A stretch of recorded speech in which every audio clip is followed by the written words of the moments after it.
Good morning, 8th class. Today we will again continue with the DIGI for your history chapter number 6 colonialism and the city. Last class में हमने दिल्ली को the new capital उसको study किया था, ठीक है, कि किस तरीके से जो पूरा इंफ्रास्ट्रक्चर है, जो आर्किटेक्चर है, उसको डिज़ाइन किया जाता है, ठीक है। पार्टीशन के बाद किस तरीके से जो पूरा जो सोशल और कल्चरल चेंजेस आते हैं, डेमोग्राफिक चेंजेस आते हैं दिल्ली में, उन सब चीज़ों को हमने देखा था कि अलग ही एक जो है प्रोफेशन के लोग यहाँ पे एंटर होते हैं, जिसकी वजह से जो है पूरा कल्चर और पूरा जो सोशल उनका स्ट्रक्चर है, सोशल मिलियू जो है वो पूरा चेंज हो जाता है, ठीक है। फिर न्यू जो कैपिटल बनाई जाती है शाहजहानाबाद से अलग, वो ओल्ड दिल्ली बन जाते हैं, और न्यू कैपिटल जो रायसेना हिल में बनाई जाती है, वो किस तरीके से ब्रॉड रोड्स और ग्रीनरी हर चीज़ को कंसीडर करके बनाई जाती है, किस तरीके से उनकी बिल्डिंग्स को डिज़ाइन किया जाता है, ठीक है। वो सब चीज़ें हमने देखी थी। अब हम देखेंगे the decay of the old city.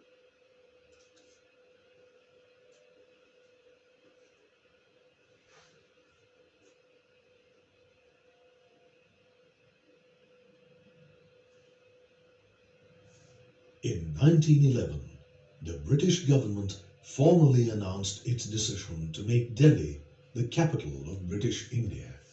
ठीक है, तो ये आपको याद रखना है कि 1911 में ब्रिटिशर्स ने फॉर्मली ये अनाउंस कर दिया था कि अब दिल्ली को वो ब्रिटिश इंडिया की कैपिटल बनाएंगे। The British went about planning the construction of the new capital as a 10 square mile city with wide avenues and ample greenery. The British wanted to ensure that the new capital was in every way different from the old walled city of Shahjahanabad, with its narrow bylanes and crowded mohallas.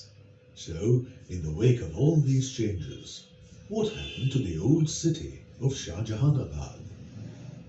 ठीक है, तो ये लोग क्या चाहते थे कि जो पुराना शहर था दिल्ली का शाहजहानाबाद, जहाँ पे बहुत ही क्राउडेड एरियाज थे, छोटी छोटी तंग गलियाँ थी, उससे अलग जो ब्रिटिशर्स अपनी न्यू दिल्ली को का जो कैपिटल बनाना चाहते थे, इससे बिल्कुल डिफरेंट बनाना चाहते थे।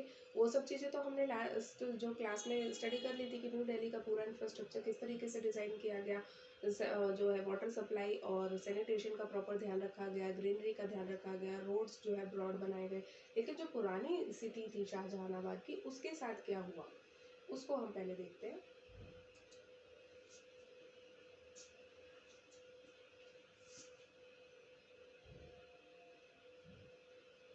In the past, Mughal Delhi's famed canals brought fresh water to the Baolis, from where people used to carry water to their homes for drinking and other domestic purposes. But in the wake of the revolt of 1857, when the British embarked on a campaign of revenge and plunder in Delhi, many of these canals were filled up. To add to the woes of the residents of Shahjahanabad, the channels to remove household waste were also damaged.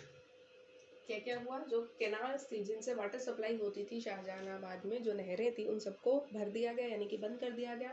जो इनका जो sewage का जो system था सारा, उसको भी damage कर दिया गया। मतलब क्या हो रहा था, ये इसकी सिचुएशन और भी ज़्यादा वर्स होती जा रही थी शाहजहानाबाद की।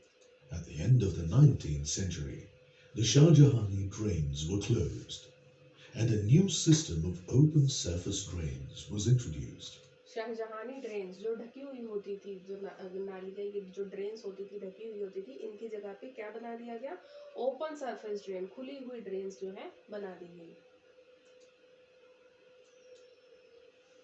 But the ever-increasing population of the old city overburdened this system.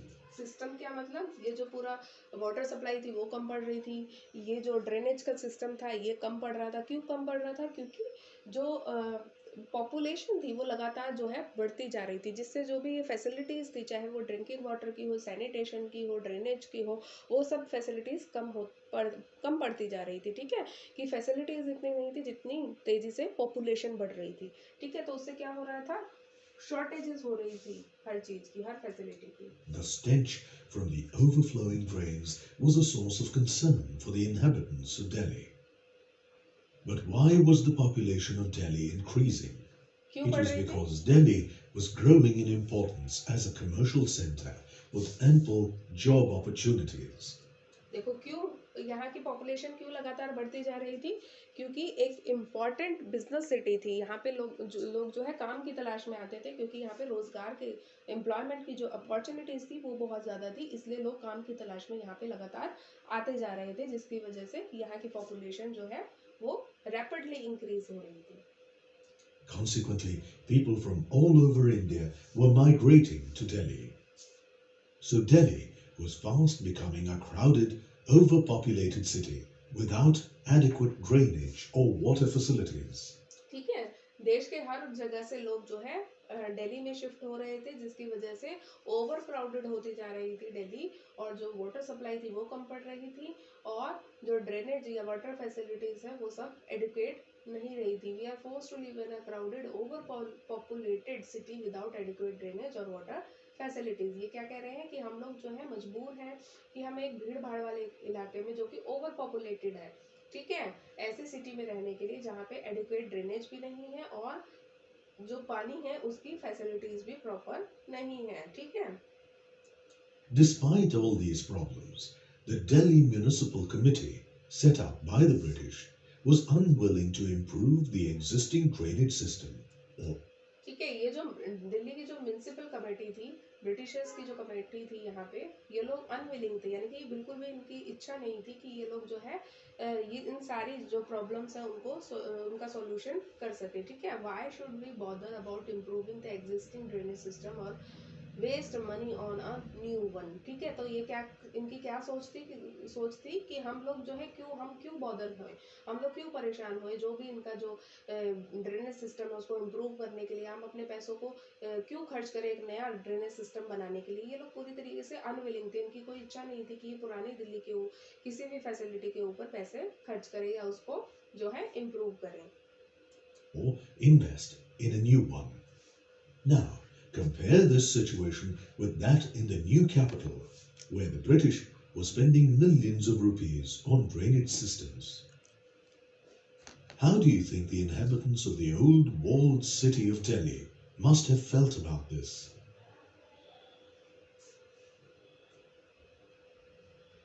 क्या सोचते होंगे जो वॉल्ड सिटी के पुराने जो इनहेबिटेंट्स थे, वहाँ के रहने वाले लोग थे, वो दिल्ली की सिचुएशन के बारे में क्या सोचते होंगे, जो लोग पहले से यहाँ रह रहे थे वॉल्ड सिटी में ब्रिटिशर्स के साथ। Indian havelis versus In the 17th and 18th centuries, the Mughal aristocracy lived in grand mansions called havelis. A typical haveli had a beautiful gateway leading to an open courtyard with gardens and fountains. हवेली इस तरीके से होती थी। It was surrounded by public rooms for visitors. The men also conducted their business activities in these rooms. What about the women? They were tucked away in the rooms and pavilions of the inner courtyard. This was known as the zanana. As the joint family system prevailed, many families lived within a single haveli. ठीक है, joint family system होने की वजह से इन havelis में बहुत सारी families इकट्ठे रहती थी। देखा कितना ग्रैंड मेंशन होते थे हवेलीज के, ठीक है। बीच में एक गार्डन होता था और बहुत सारे जो है रूम्स बने होते थे विजिटर्स के लिए, लोग अपनी बिजनेस एक्टिविटीज़ को यहीं कंडक्ट करते थे। विमेन के लिए बिल्कुल सेपरेट प्लेस होता था जिसको जनाना कहा जाता था, सारी विमेन जो है वहाँ पे रहती थी, और एक हवेली में क्या था, बहुत सारी फैमिलीज एक साथ रहती थी, ज्वाइंट फैमिली सिस्टम था। Haveli also had housing for all the people employed by the Mughal aristocrats, such as cart drivers, tent pitchers, torch bearers, accountants, and household servants. इन सब के लिए भी यहाँ पे क्या होते थे, अकोमोडेशंस होती थी, इनके रहने की जगह भी इन्हीं हवेलीज में जो है बनाई जाती थी, ठीक है, जो भी इन कामकाज करने वाले लोग होते थे। Under colonial rule, many of the Mughal amirs realized that it was impossible to maintain these large havelis. In an effort to अब जब ब्रिटिश रूल आ जाता है तो इन मुगल्स को क्या लगता है, जो ये मुगल अमीर्स होते हैं, कि इतनी बड़ी हवेलीज को मेंटेन करना बहुत मुश्किल है, इतने पैसे इनके पास जो है नहीं बचे होते हैं ब्रिटिश रूल के अंडर कि ये लोग इतनी बड़ी बड़ी हवेलीज को मेंटेन कर सकें. We will convert the street facing sections of our havelis into shops and warehouses and give them out on rent. ये लोग क्या करते हैं, जो गली की साइड जो स्ट्रीट फेसिंग जो इनके सेक्शन होते हैं हवेली के, उनको शॉप्स में कन्वर्ट कर देते हैं, वेयर हाउसेज में यानी कि गोदाम में कन्वर्ट कर देते हैं और उनको रेंट पे दे देते हैं. Great revenue. Some amirs converted the street-facing sections of their havelis into shops and warehouses and gave them out on rent. Others were forced to subdivide and sell the havelis. The upcoming mercantile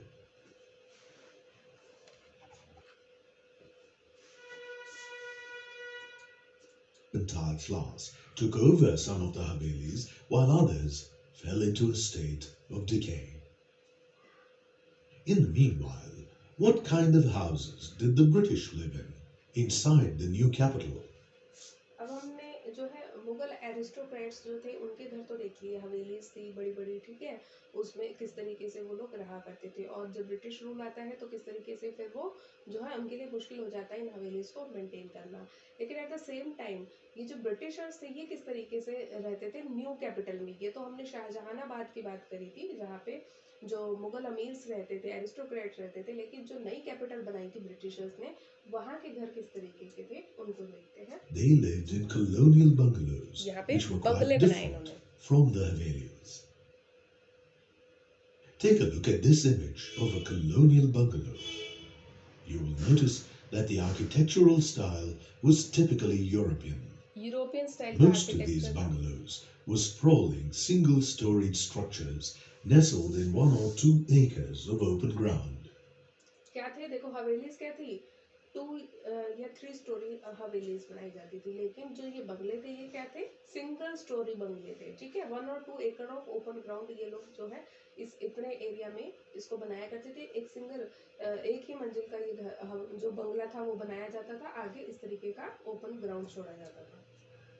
As the British lived in nuclear families, these bungalows were designed accordingly. They had separate living and dining rooms, as well as several bedrooms. Wide verandas flanked the front and sides of these bungalows. The women of the household often sat on these verandas to supervise tailors or other tradesmen. Kitchens, stables, and servants' quarters were in a separate space away from the main house. ठीक है. जैसे हवेली में क्या था, जो सारी चीजें थी वो एक ही बिल्डिंग में बनाई जाती थी. लेकिन जो ब्रिटिशर्स के बंगले थे, क्योंकि वो न्यूक्लियर फैमिली, सिंगल फैमिली वहाँ पे रहती थी, जॉइंट फैमिली नहीं होती थी मुगल्स की तरह, मुगल्स एरिस्टोक्रेट्स की तरह जो कि हवेली में रहते थे. तो इनका जो किचन होता था और सर्वेंट क्वार्टर, स्टेबल्स, उनके लिए क्या थी, एक सेपरेट स्पेस में इन सब चीज़ों को बनाया जाता था.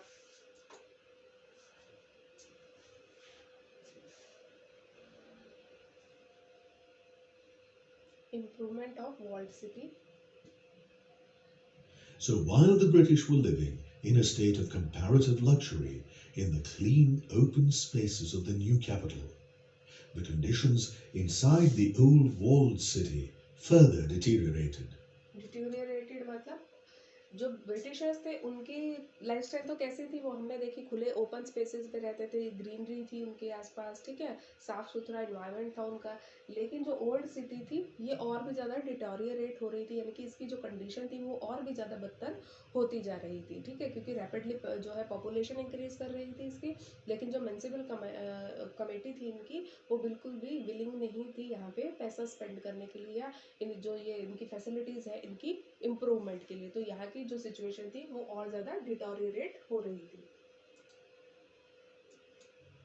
The ever-increasing population added to the dirt and squalor inside the city. Finally, in 1888, Robert Clark planned an extension scheme called the Lahore Gate Improvement Scheme. Clark divided up the land chopped out for this redevelopment scheme into several neighborhoods. And he planned on constructing regular streets, identical in width and size, laid out in a grid pattern to connect these neighborhoods. Clark also planned a new type of market square that would be surrounded by shops. ठीक है, तो Robert Clark ने redesign किया old Delhi को। ठीक है, घर को जो पूरा लोकेलिटी थी उनको किस तरीके से चेंज किया, मार्केट को किस तरीके से इन्होंने चेंज किया। मार्केट क्या बनाया इन्होंने, एक मार्केट स्क्वायर बनाया, ठीक है, जिसके चारों तरफ दुकानें होंगी। ठीक है, इस तरीके का एरिया इन्होंने डिजाइन किया। Clarkganj, as the development was called, remained incomplete and did not help decongest the walled city. ठीक है, लेकिन ये जो सिस्टम था ये कंप्लीट नहीं हो पाता है और कोई भी हेल्प नहीं करता जो डीकंजेस्टेड था, यानी कि जो कंजेस्टेड एरिया था उनको डीकंजेस्ट करने में कोई भी हेल्प नहीं कर पाता है। ठीक है, सेंसस ऑफ 1931 यानी कि 1931 की जनगणना बताती है कि जो वर्ल्ड सिटी है वहाँ पे 1 एकड़ में 90 लोग रह रहे थे और जो नई कैपिटल थी वहाँ पे पर एकड़ जो है 3 पर्सन रह रहे थे। तो देखो कितना डिफरेंस है, कितना over crowded over burden city थी ये। 1 एकड़ में 90 लोग, 1 एकड़ में सिर्फ 3 लोग, इतना फर्क था वर्ल्ड सिटी यानी कि पुरानी दिल्ली जो शाहजहानाबाद थी उसमें और जो न्यू कैपिटल बनाई गई थी उसमें।